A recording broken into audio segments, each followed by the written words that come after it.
Síguenos en las redes sociales. Búscanos @Sol1065 FM. Lo mejor de nuestro contenido más cerca de ti. Sol 106.5. Una estación RCC Miria. Bueno, señores, esto es un palo del sol de la mañana. Andy Daguarre es el mejor economista de la República Dominicana. Pero imagínate ahí, Julio. ¿Cómo tú dices eso? Pero la persona con la que vamos a conversar ahora, anda al diablo. La persona con la que vamos a conversar ahora es un dominicano. El mejor economista dominicano. Espérense. ¿Qué es? Pero deja que Julio lo motive. ¿Tú no ves que está emocionado?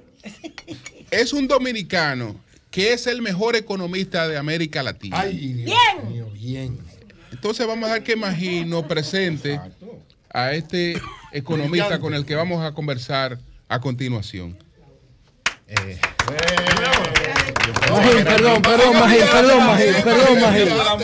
Perdón. Tú compartes lo que dijo Julio de que Andy, espérate. Digo yo. Tú compartes lo que dijo Julio de que Andy Daguarre es el mejor economista dominicano, sin entrar en vainas personales, en términos técnicos, profesionales y teóricos. Vamos a ver. La entrevista no yo no. Pero vamos con Espérense. Mejor latinoamericano. Voy a responder, pero vamos a pasar. No. Ok. No. La respuesta es que sí. Pues yo digo que no. Yo digo que no. Yo digo que Andy es el arquitecto de la privatizaciones. Pero eso del crecimiento económico dominicano. Es Andy. ¿Cómo está? De destruir el aparato productivo. No. Sí, Andy. Perdón. Adelante. Bueno, como habíamos dicho el otro día, yo había... Perdón, Magín. Atención ahí. Dice Magín Díaz que Andy Daguarre es el mejor economista dominicano. Eso dice Magín por el Vamos a ver. Tú eres mejor que Andy. Claro. Pero eso es él que lo está Tú eres diciendo. mejor que Andy. No, pero vamos ya. Vamos a la Mira, Pero hay que ¿qué aprovechar que quiere? tenemos a Raúl, como ya había dicho el otro día, lo ¿Cómo se habíamos llama, comprometido. Raúl Félix. Ah, ese es Raúl familiar tuyo. Félix, hermano. Es un hermano de Virgilio. Raúl estudió economía aquí y tiene más de 30 años en México, ha hecho su práctica como economista allá. Es un gran amigo, hemos trabajado juntos desde hace unos años, él viene con frecuencia al país y la verdad que para mí es un honor tenerlo aquí. Es un maestro de la economía, ya para mí está a un nivel en que es un economista de economistas. De referencia. Es un referente en todas las áreas de la economía y yo creo que debe ser es un orgullo para el país que alguien que haya estudiado aquí y nacido aquí, pues haya alcanzado ese nivel en otro país. Yo lo que creo que debemos aprovecharlo, obviamente... tenemos una coyuntura muy difícil en el mundo. Antes de que usted arranque con la primera pregunta, Magín, Virgilio, ¿usted qué puede decirnos del economista Raúl Félix? Bueno, como ustedes saben, Raúl es mi hermano mayor, ¿no? Mi hermano nació en Asua, así que Oli son compatriotas. Recogedor de tomate. Es uno para mí, no por ser mi hermano, sino porque le doy seguimiento desde hace años a sus planteamientos, sus pensamientos socioeconómicos. Es uno de los economistas mejor aterrizados que tiene Latinoamérica.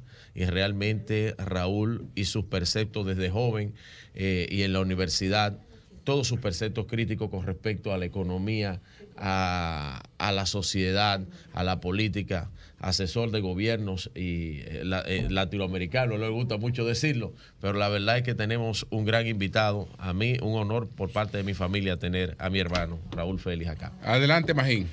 Bueno, yo creo que hay que empezar con el tema de la inflación a nivel mundial. Raúl, ¿qué tú opinas? ¿Qué tú crees que va a pasar? ¿Qué está pasando en Estados Unidos? ¿Cuáles son las perspectivas de la inflación con esta guerra y cómo nos impacta a América Latina y a nosotros en el país? Ese básicamente es el tema, cómo la inflación pues nos está afectando. Muchísimas gracias por la invitación a estar con ustedes en estas horas que para mí son muy tempranas. Aquí en México son alrededor de las 7 de la mañana. Gracias, Magín, por tus palabras. Gracias por la invitación. Gracias, Virgilio. Gracias a todos los miembros del panel. Voy a tratar de responder concisamente. Ustedes interrúmpanme en cualquier momento si no soy claro o no están de acuerdo con lo que estoy diciendo. Sí, el tema de la inflación, de hecho hoy dentro de unas horas, la Reserva Federal está reunida desde ayer y hoy a eso del mediodía, ustedes allá, concluye la reunión de la Reserva Federal y vamos a ver, mi opinión, me adelanto, pero yo creo que ya es un amplio consenso, la Reserva Federal va a incrementar por primera vez desde la pandemia del COVID la tasa de interés de fondos federales norteamericana. Será un gesto más simbólico que una acción muy decidida, pero estamos esperando un incremento de 25 básicos, 0.25% en la tasa de interés. No dice mucho el que solo aumente 25 básicos la tasa de interés, pero es un cambio, es una señal de cambio en la postura de política monetaria. Ahora, el tema de la inflación tiene muchas vertientes. Lo primero es que aún antes de la guerra de Ucrania, como consecuencia del rebote, el repunte cíclico de la economía norteamericana, europea, de muchos emergentes, después de la recesión que provocó el COVID en 2020, enfrentamos una serie de rigideces por el lado de la oferta de bienes manufacturados, pero también en la capacidad de producir algunos commodities claves como los energéticos, que hicieron que la inflación a lo largo de todo el año 2021 surgiera. Después de haber estado muerta durante 30, 40 años, era un tema del que ya no hablábamos, pensábamos que los bancos centrales la habían finalmente dominado. Entonces ya la inflación, aún antes de que apareciera esta crisis de Ucrania, ya era una gran preocupación y ya claramente perfilaba un cambio en las posturas monetarias de los principales bancos centrales del mundo. Recientemente, pues a finales de febrero, con la invasión rusa a Ucrania y los riesgos que esto implica para el balance entre oferta y demanda de un energético clave como es el petróleo y los energéticos sustitutos como el carbón, como el gas, hemos tenido, además hay que decir también, la región de Ucrania y de Rusia es un gran productor de otros commodities, otras mercancías básicas, como son productos agrícolas como el trigo, como el maíz, pero también metales, algunos de los cuales Rusia oferta 40-50% de la oferta mundial. Entonces, toda esta combinación de cómo ha estremecido al mercado de commodities este conflicto ha traído de nuevo un repunte de precios de energía, de precios de las materias primas de los alimentos, que ha venido a agravar una situación ya complicada de inflación. Es decir, aquí en México usamos la frase de llover sobre mojado, es decir, ha llovido sobre mojado. Ya traíamos una inflación en Estados Unidos, en el mes de febrero alcanzó 7.9%, casi 8%, la más alta en 40 años. Me temo que con este nuevo conjunto de choques de oferta, la inflación posiblemente vamos a verla arriba de 8% en los próximos meses, y además persistente, es decir, las expectativas que traíamos los economistas y los bancos centrales de un descenso rápido de la inflación en el año 2021-22 no se van a materializar. La inflación se nos va a quedar empantanada en estos niveles altos los próximos 4 o 5 meses a la espera de una definición del conflicto ucraniano, y luego descenderán, en nuestro escenario descenderán en la segunda mitad del año, pero ya no a niveles como los que esperábamos. Esperábamos niveles de cerca de 3% en Estados Unidos a finales de este año, y ahora en una nueva evaluación estamos pensando que la inflación americana caerá, sí, pero hasta 5%, y seguirá cayendo en el 2023. Quizás la veamos en los niveles normales equivalentes a la meta de la Reserva Federal de 2%, hasta ya el año 2024 o finales de 2023. Esta situación no es exclusiva de Estados Unidos. El mismo Banco Central Europeo hace una semana y media en su reunión de política elevó la inflación esperada para Europa a 5.1% a finales de este año.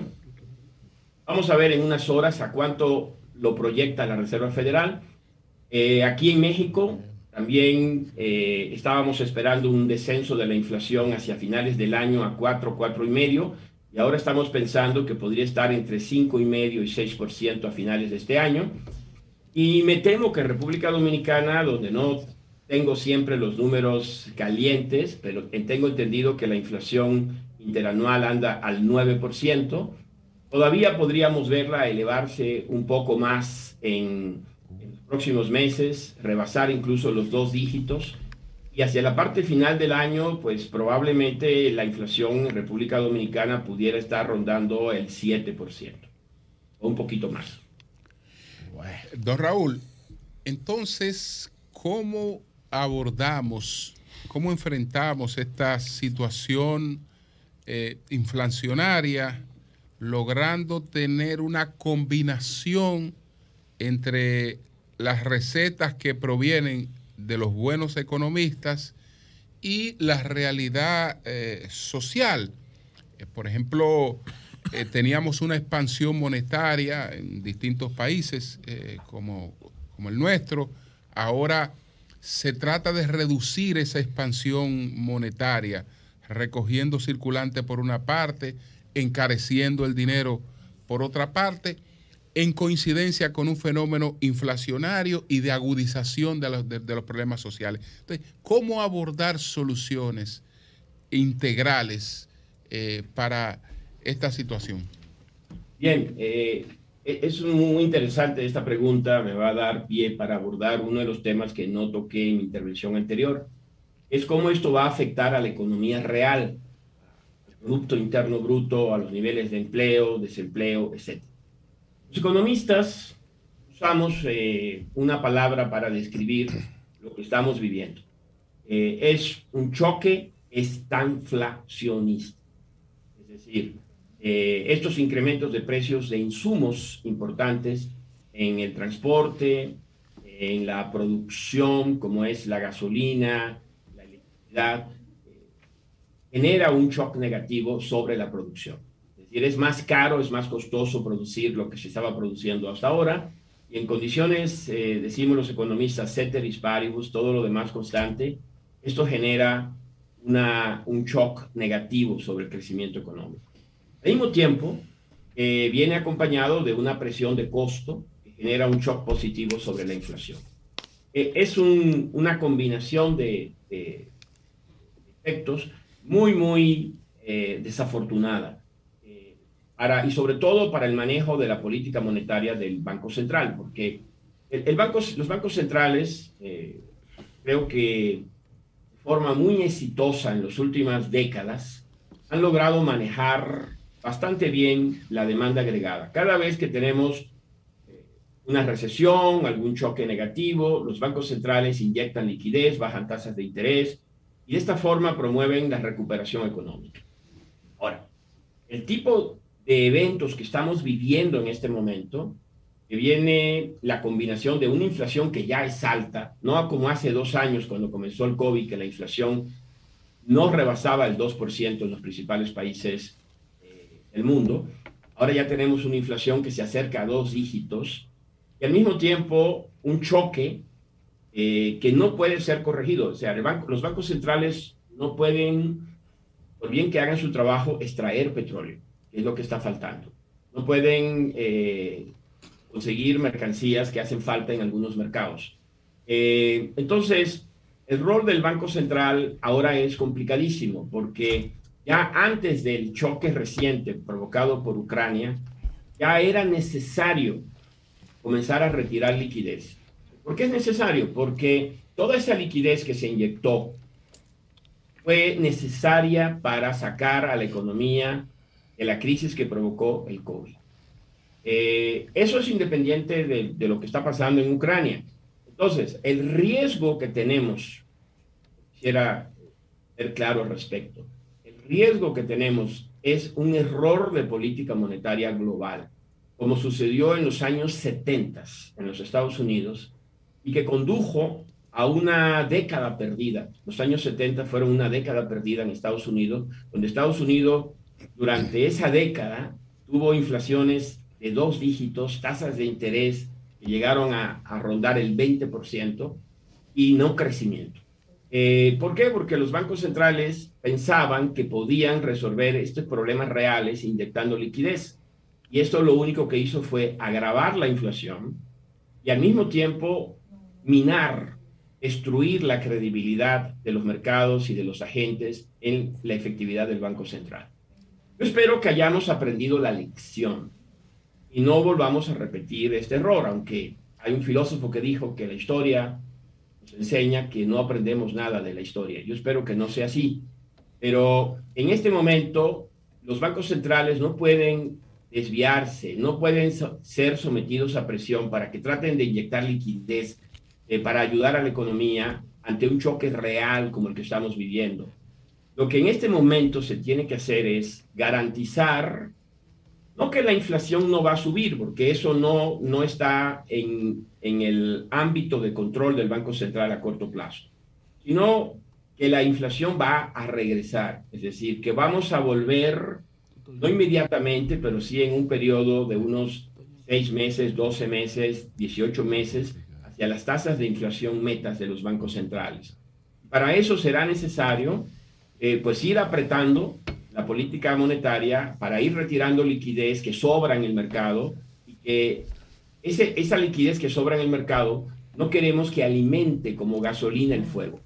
Entonces hay que irla retirando gradualmente y lo que no se debe hacer es asustarse y súbitamente comenzar a subir las tasas de interés agresivamente, una especie de machismo monetario, que tampoco eso va a lograr que la inflación baje rápidamente en el corto plazo, y lo que sí va a lograr es un daño a las variables reales de la economía. Va a hacer que crezcamos menos, va a hacer que haya menos empleo, que haya más desempleo. Entonces, los bancos centrales tienen en sus manos un trabajo muy, muy difícil en este momento de cómo lidiar con alta inflación, pero al mismo tiempo preparar a los mercados y a la economía para una baja a través de un aumento gradual en las tasas de interés. Sí, don Raúl Félix, gracias por la oportunidad y por participar con nosotros. Oli Matos de este lado. Don Raúl, Estados Unidos requiere, la primera economía del mundo, de una importantísima inversión para renovar su infraestructura. Le está planteando el presidente Biden.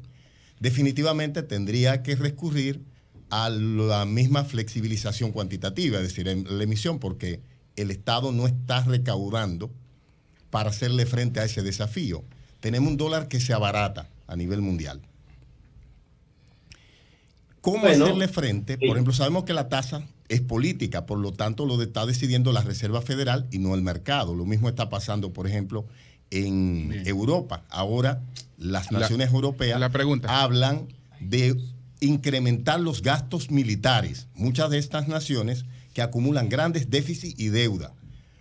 ¿Cómo va a recibir la economía mundial el impacto de una sobreemisión norteamericana para hacerle frente a la demanda de renovar la infraestructura, que es urgente, y también de Europa hacer esas inversiones militares para fortalecer la OTAN para hacerle frente a Rusia? Adelante, don Raúl.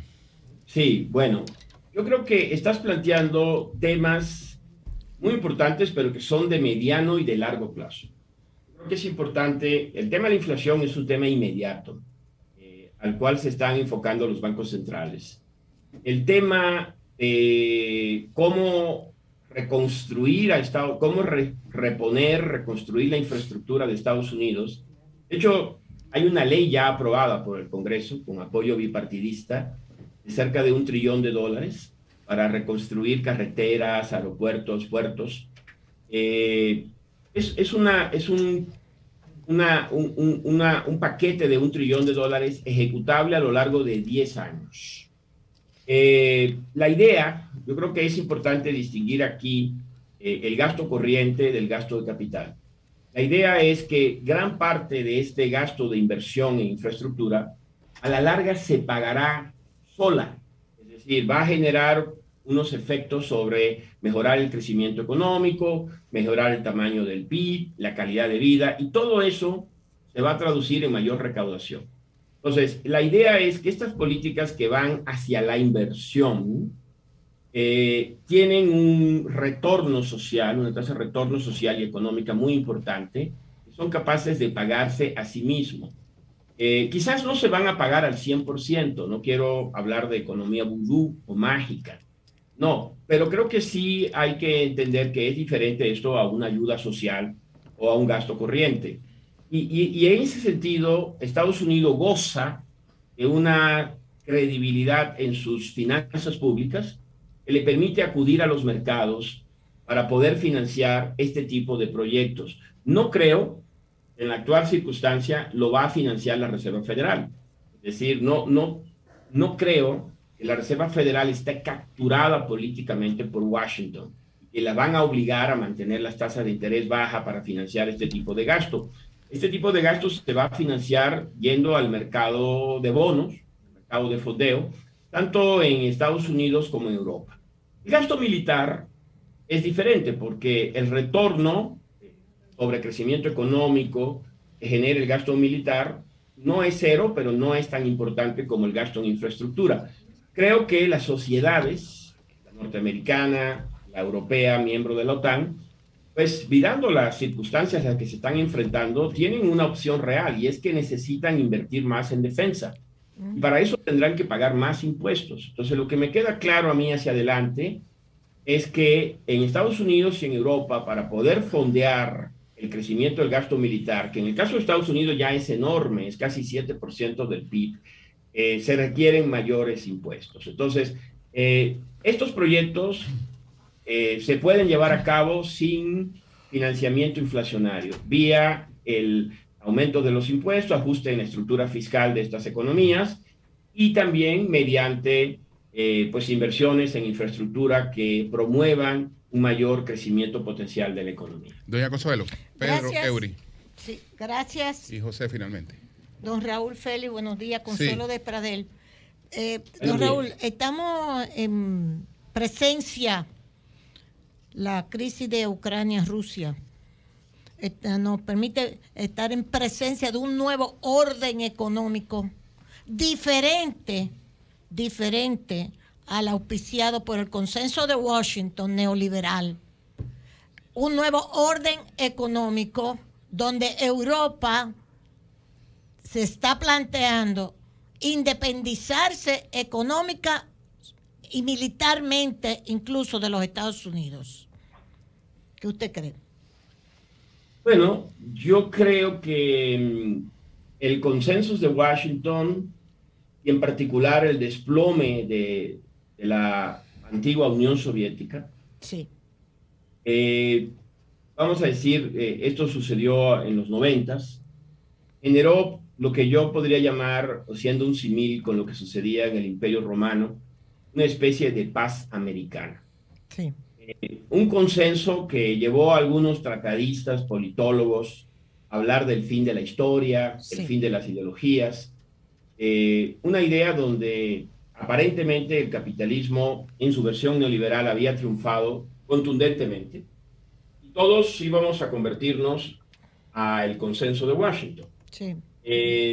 Lo que la realidad ha mostrado es que esa fue una visión muy simplista, Muy Simplista. una visión Ah, yes. muy simplista, una especie de no sé qué estaban fumando los que promovían esto, ¿no? Tal vez algo como marihuana. El mismo tratadista escribió un ¿Por qué? tratado Porque diciendo- la realidad de la lucha y el acomodo de potencias es algo que hemos vivido en los últimos 500 años. Entonces, la antigua Unión Soviética, su heredera Rusia, quedó muy debilitada, pero no totalmente destruida. O sea, realmente no fue destruida en una guerra, se quedó con una capacidad militar considerable. Sí.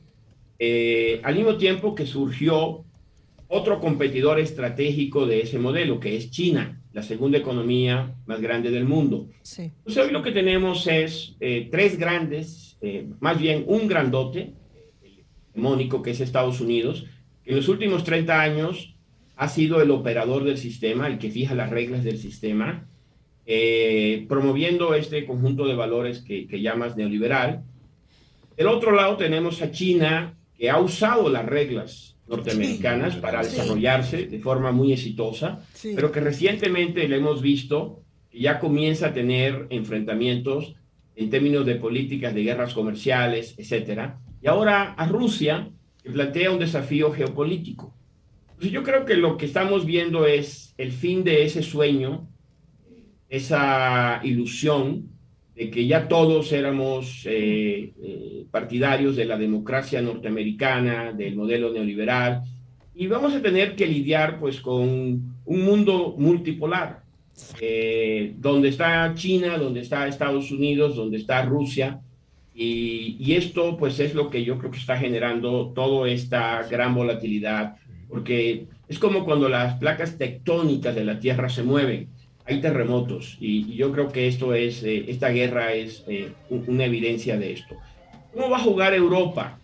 Bueno, en este momento Europa ha cerrado filas con los Estados Unidos como miembro de la OTAN, pero es cierto que mirando hacia adelante, Europa, pues a lo mejor con el liderazgo francés y alemán, lo han intentado, pero sin éxito, trataran de tener una política propia, porque en este momento realmente van montados como carro de ferrocarril, pero donde el conductor está en Washington, no está en Europa, en ninguna de las capitales. Muy bien. Eury, Pedro, José. Gracias.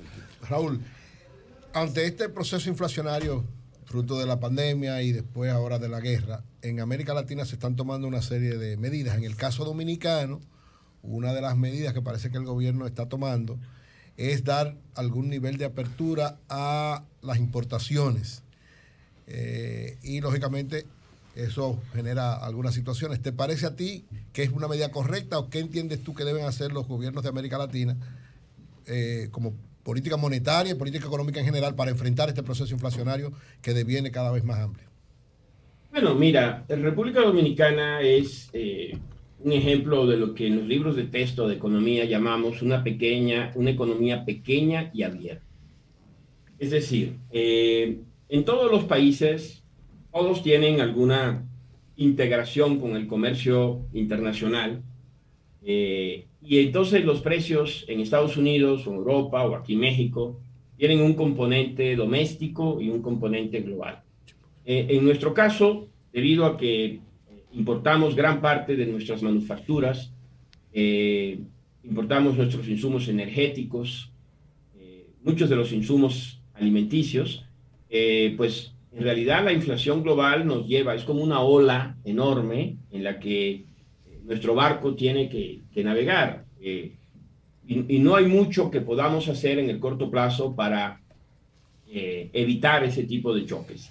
El exonerar aranceles como una medida antiinflacionaria, pues yo te diría que no, en realidad la política comercial o la política de aranceles no debe orientarse a abatir la inflación, porque son instrumentos diferentes. Solamente tendría un efecto de corto plazo, es decir, en la medida que tenemos un choque extraordinario, reducir los aranceles permite absorber con un costo fiscal el que no trasladárselo directamente y en la misma proporción al consumidor. Pero no es una política estructural de combate a la inflación. La inflación es un fenómeno monetario.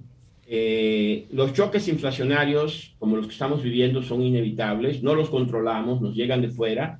Lo que nuestro Banco Central tiene que hacer es cuidar el equilibrio macroeconómico del país. Porque si tenemos un buen balance de políticas fiscales y políticas monetarias, una vez que estos choques se trasladen a la economía, por sí solos se van a desvanecer. Es una cuestión transitoria. Todas las medidas que mencionas son de naturaleza transitoria, subsidiar un poquito el precio de la gasolina, reducir aranceles, pero eso no va a resolver ni va a evitar el que se tengan que tomar las medidas necesarias, correctivas, en términos de tasa de interés y en términos del balance fiscal del Estado. Bueno, señores, recordar que estamos conversando con Raúl Félix, economista dominicano radicado en México. el mejor economista, de acuerdo a Magín Díaz. No, Magín dijo que el mejor es Andy Dauaje. De América Latina, de aquí no, Andy es el mejor local. Este es el mejor de América Latina. Señores, bájenle algo, De América Latina. Señores, bájenle algo. Bueno,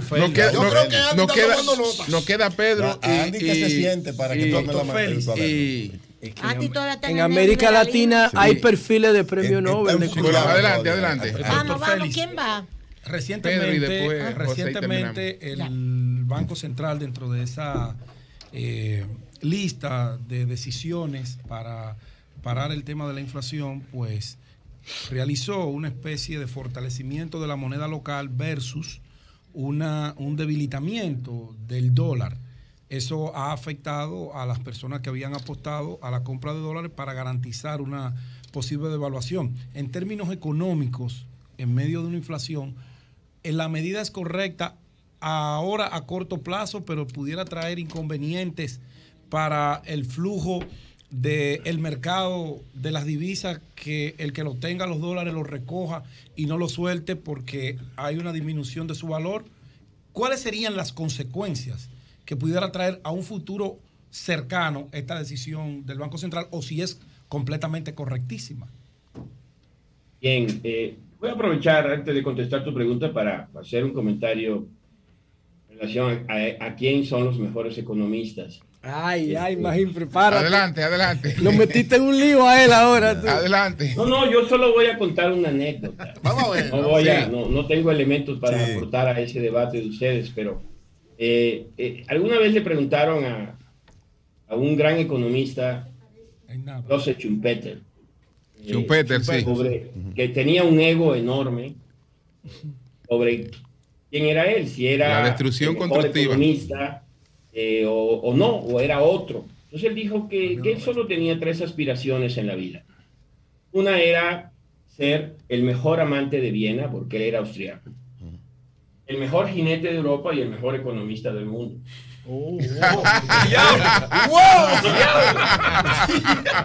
Ese es lo que era un loco. Yo me conformaría nada más con la primera de las cosas, ¿no?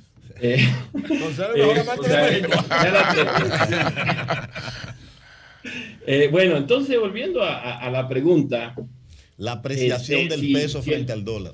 Si el Banco Central ha hecho lo correcto. Fíjense que mirando las cifras del Banco Central Dominicana, ha aumentado la tasa de interés. Tengo entendido al 5% en este momento, la tasa política. Creo que va a subir considerablemente más en los próximos meses. Pero recordemos que en República Dominicana la política monetaria actúa con 2 canales. Un canal es la tasa de política y el otro es un manejo cuantitativo de liquidez del Banco Central. Y lo que ha hecho el Banco Central es reducir sustancialmente la liquidez que inyecta al mercado. Eso sintéticamente se podría, en otros países que no usan el instrumento cuantitativo, se hubiese traducido en que la tasa de política monetaria a lo mejor hubiese subido ya, andaría rondando el 8 o 9%. Es decir, el Banco Central Dominicano usa los 2 instrumentos. Yo diría que usa con más efectividad la medida cuantitativa. Entonces sí ha habido un apretón de la liquidez en el mercado local. Y parte, no me atrevería a decir que el 100%, pero parte de ese apretón se ha notado en una apreciación de la moneda. Esa apreciación de la moneda nos permite de alguna forma compensar el choque inflacionario que estamos recibiendo. Es decir, sin esa apreciación, la inflación que estarían sintiendo los consumidores sería mayor. Sin embargo, igual, creo que este es un instrumento que se puede usar dentro de ciertos márgenes y con un carácter transitorio.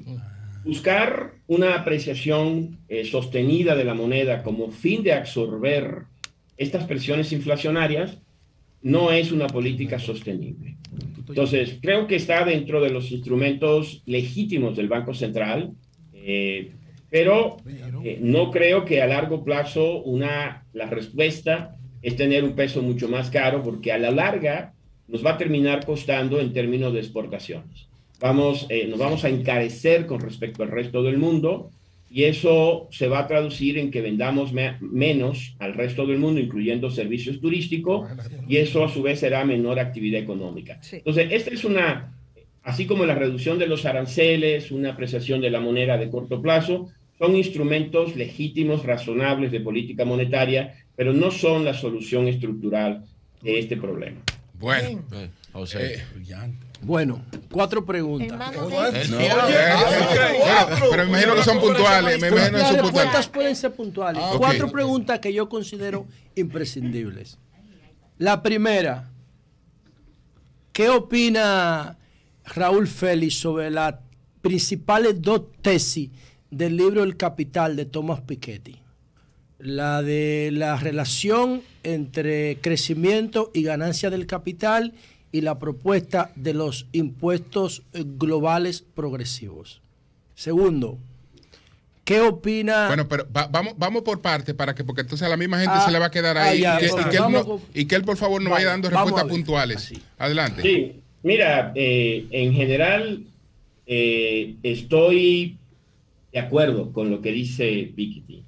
De hecho, lo conocí, pude discutir con él el tema. Estoy de acuerdo. La asociación que él estableció, en lo que ha sucedido, yo creo que gran parte de entender por qué en una democracia tan madura como Norteamérica llegó Donald Trump al poder, con una agenda antiliberal desde el propio Washington, tiene que ver con esa incapacidad de las economías avanzadas para distribuir las ganancias del crecimiento económico. Redistribuirla. Usted dijo bajar los niveles de desigualdad. O sea, repartirla. Así no acumularlas en los más altos. Él demuestra claramente que los últimos, después del consenso de Washington o de las reformas que inició la Thatcher, ha habido una concentración de las ganancias en el 1%, en el 10%. Él está de acuerdo con la tesis. José. Segundo. Estoy de acuerdo con la tesis. Ahora, reconozco el problema fundamental que plantea esta tesis es cómo implementar estas medidas progresivas a nivel global, cómo grabar el capital, cómo grabar la riqueza global. No es un tema tan fácil de implementar. Ahí está con ustedes Magín Díaz, que es un especialista en ese tema. En poner impuestos. La segunda, José. La segunda. Las corporaciones tienen más poder. La segunda pregunta.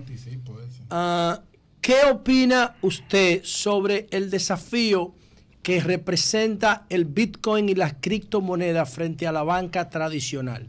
Adelante, don Raúl. Bueno, yo creo que es un tema fascinante.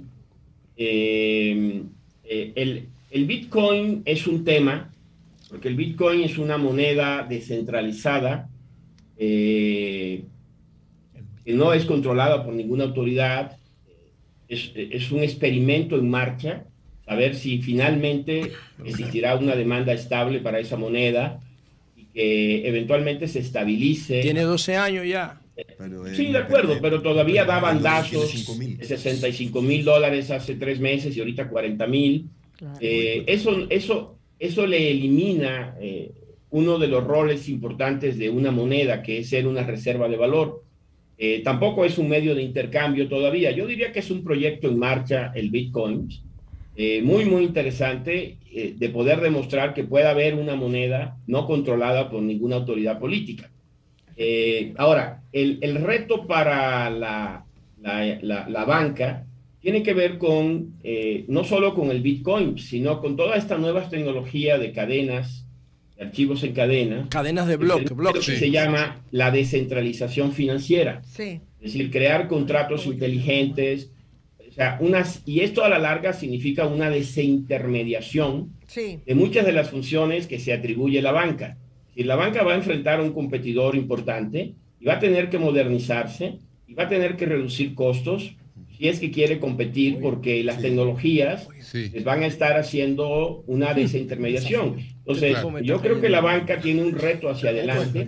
No creo que vaya a desaparecer, pero muchas de las funciones tradicionales, muy rentables de la banca, que realmente que generan una renta, porque son procesos con se costos transformaría muy la bajos. banca tal y como la conocemos. La tercera pregunta va en honor a don Freddy Eman Sadeh, que falleció lamentablemente en el día de antes de ayer por COVID. ¿Cómo define usted, en términos económicos, el modelo de Uber y qué impacto pudiera tener en el resto de sectores de la economía que se están montando en la misma idea, en el mismo concepto de economía colaborativa? Bueno, mira, es una aplicación al sector del transporte de lo que se llama las plataformas. Eso es lo que es Uber, una plataforma, lo mismo que es Amazon. Y bueno, es muy, muy interesante porque son, por ejemplo, Uber es una empresa que podemos llamar que tiene muy poca demanda de capital. ¿Por qué? Porque el capital lo ponen los operadores que son los que tienen los dueños de los carros. Básicamente el servicio de Uber es la tecnología de cómo conectar al consumidor con el oferente. Esa misma plataforma que vemos en Alibaba, y todo esto viene acompañado de desarrollos impresionantes en tecnologías de inteligencia artificial, aprendizaje con maquinaria, machine learning. O sea, yo creo que es el futuro. Pero o sea, significa pérdida de empleo para la gente. Perdón. Bueno, significa pérdida de empleo. Hay una, también, bueno, don Raúl, precarización. Lo que pasa, no, y más pero yo creo que precario el hay empleo para pero los yo creo seres que hay- humanos. Es que ya los seres Bueno, humanos pero no van a adelante, ser para adelante, porque tenemos que necesarios. concluir. Vamos a concluir con don Raúl. Vamos a concluir. Perdone. Señores, vamos a concluir con don Raúl. ¿Qué usted Ya, cree, don Raúl? adelante. Los seres humanos no serán Adelante, vamos a Espérate. concluir. Vamos a concluir la conversación. Adelante, don Yo Raúl. creo que hay una, y voy a usar otra vez la palabra de Schumpeter, una destrucción creativa. Una destrucción ¿no? Mírenlo creativa. ahí, Lo que- es sí. una destrucción creativa. Ahora, la No otra te pregunta, pongas José, así, para pendejo. finalizar, No, es para que- cerrar. Ojalá te quiten a ti el Ok, puesto que tú tienes pero para ahí cerrar, sentado. José. Está aquí, mi puesto está aquí, ¿cómo me lo van a José, José, robó en José, lugar tuyo. para Bueno, cerrar. es los taxis que ya no José, serán para cerrar, necesarios. por favor. Ok, para cerrar. Don Raúl, Déjalo. en República Dominicana Economía para hay un reclamo permanente para que las administradoras de fondos de pensiones devuelvan un 30% o presten o lo que sea, pongan en manos de los dueños del dinero un 30% de los fondos acumulados, como ha pasado en Chile, en México, Como ha con fracasado. modalidades distintas. ¿Qué opina usted del sistema de pensiones de República Dominicana y qué opina del reclamo, sobre el reclamo del 30%? Bueno, son dos temas diferentes. Yo conozco un poco el tema porque aquí en México existen nombres que llamamos afores. Ujú. En mi opinión, el sistema como está en República Dominicana va a fracasar. Lo dijo. Por muchas razones, porque la aportación que hacen los trabajadores es relativamente baja, porque los trabajadores en nuestros países entran y salen del mercado formal y solo aportan cuando están en el mercado formal, porque los costos de gestión son demasiado elevados. Es un modelo que tiene que, y no hay que pensarle mucho. Veamos a Chile, un país exitoso, con alto crecimiento, con mucha formalidad, y las pensiones, ahí tenemos un ejemplo concreto, fracasaron. Creo que estamos a tiempo para corregir el sistema.